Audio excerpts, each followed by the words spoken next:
직장 생활을 하다 보면 갑질을 당해서 마음의 상처를 입을 때가 많습니다. 갑질을 당하면 여러 감정 중에서도 특히 분하다는 감정이 크게 일어나게 되는데요. 억울해 미치겠는데 도무지 복수할 방법이 없기 때문에 그런 것 같습니다. 그런데 분하지만 참을 수밖에 없다라고 생각하지 말고 언젠가는 갚아주고 말겠다라고 생각을 하면 의외로 마음이 편안해집니다. 그리고 그런 다짐은 마음의 위안으로 끝나는 것이 아니라 실제 현실에서 이루어지기도 합니다. 제가 직장 생활하면서 깨달은 것 중 하나는 갑질한 상대방에게 복수할 기회는 생각보다 높은 확률로 다시 찾아온다는 것입니다. 짧게는 1, 2년, 길게는 한 10여 년 지나서 그런 기회가 옵니다. 지금 있는 이 분야를 떠나지 않고 버티기만 하면 갑과 을이 바뀌면서 복수할 수 있는 상황이 언젠가는 온다는 것입니다. 제가 아는 어떤 분은 자그마한 IT 회사를 운영하는데요.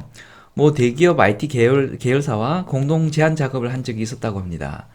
제안이 완료되고 막판이 되었을 때 그 회사 부장이 공동 제안이 아니라 자기 회사 단독 제안인 것처럼 하고 싶다고 했답니다. 밑에 직원이 기획한 보고서를 자기가 한 것처럼 위에다 보고하겠다는 것이죠. 그래서 그건 좀 어렵겠다고 했더니 앞으로 우리 그룹과 일하고 싶지 않은가 보지라면서 협박을 하더랍니다. 열을 잔뜩 받은 저희 지인은 당신네 회사하고는 죽을 때까지 같이 일할 일 없을 거라고 소리치고는 회의장을 뛰쳐나왔다고 합니다. 겁주면 훗날이 불안해서 대부분 다 받아들이곤 하는데 강수로 나갔더니 그쪽도 당황을 했던 것 같습니다. 그 요청 없던 걸로 할 테니 그냥 예정대로 하자면서 연락이 왔다는데요. 난 돈 좀 적게 벌면 되고 당신네 같은 싸가지 없는 회사하고는 앞으로도 일할 생각 없으니 다시는 전화하지 말라고 했답니다. 그리고 한 1, 2년이 지났는데요. 그때 그 회사에서 다시 연락이 왔답니다. 그때 그 부장은 회사를 나갔으니 기분 풀고 다시 같이 일해보자면서 말이죠. 그런데 그때 그 갑질하던 부장은 회사를 나가서 어떻게 되었을까요? 비슷한 회사로 옮겼을 수도 있고 자신이 회사를 차렸을 수도 있을 텐데요. 그 부장이 그 회사를 떠나서 잘할 수 있을까요? 시장은 생각보다 좁고 갑질했던 그 이력은 소문으로 금방 퍼져나갑니다. 갑질을 당했던 그 많은 일들이 그를 그냥 내버려 뒀을까요? 미묘한 변동만 있어도 갑을 관계는 순식간에 바뀝니다. 평생 갑질하고 아무 문제 없이 잘 살 수 있는 사람은 거의 없습니다.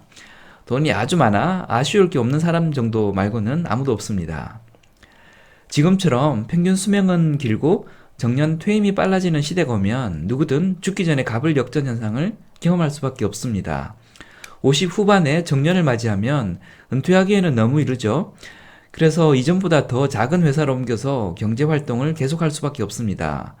그러면 당연히 이전 회사를 찾아갈 수밖에 없고 예전 갑질했던 자신의 부하는 갑의 위치에서 그 사람을 맞이하게 됩니다. 순식간에 갑을 관계가 바뀌게 됩니다. 능력 중심의 인사 고가와 함께 빈번한 이직도 갑을 역전을 가속화시키는 이유가 됩니다. 저는 살면서 이런 경험을 벌써 여러 차례 했는데요. 제가 컨설팅 회사를 그만두고 현업으로 들어갈 때도 그랬습니다. 저희 회사 프로젝트 팀을 미치도록 괴롭혀서 내가 죽을 때까지 저 사람이 한 짓은 절대 용서하지 않겠다고 생각했던 사람이 있었는데요.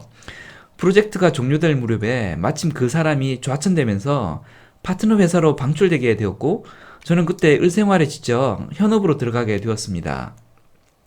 그런데 제가 바로 그 갑의 회사 관리직으로 들어가게 된 거죠. 한 달 상간에 갑이 을이 되고 을이 갑이 되어버린 것입니다. 저는 그때 제 나름의 방식으로 복수를 했습니다. 본사에 있다가 영업조직으로 이동을 하면 이전 부서에 같이 근무했던 사람들이 개소식에 참석을 해서 기도 살려주고 축하도 해주게 되는데요. 저는 그 행사에 의도적으로 참석을 안 했습니다. 그런 중요한 행사에 참석을 안 하는 것은 굉장히 눈에 띄는 행동이었는데요. 제 나름의 복수를 한 것이죠. 결국 그날 저녁 그 사람이 제게 전화를 했습니다. 저는 정중하게 축하드립니다. 잘해내시리라 믿습니다. 라고 격려를 해드리긴 했는데요. 갑과 을이 완전히 뒤바뀐 그 미묘한 느낌을 그 사람은 아주 뼈아프게 느꼈을 겁니다. 나중에 다른 사람을 통해 들었는데요. 우리한테 어떤 행동을 했는지 자기도 잘 알고 있다고 하고 임원이 되고 싶어서 그랬던 건데 일이 이렇게 될지 몰랐고 지금은 후회하고 있다고 했습니다. 직장 생활을 하다 보면 수많은 갑을 관계가 형성이 되는데요. 제가 깨달은 것은 갑을 관계는 계속 바뀐다는 것. 평생 갑으로 살 수 있는 사람은 지구상에 존재하지 않는다는 것. 을을 대하는 태도는 나의 인격이라는 것, 그리고 이게 새로운 직장을 찾을 때 이력서 못지않게 중요한 역할을 한다는 것 등을 말씀드리고 싶습니다. 만약에 갑질을 당하시고 있다면 언젠가는 복수할 수 있다는 생각으로 위안 받으시기 바랍니다. 지금까지 장프로였습니다. 감사합니다.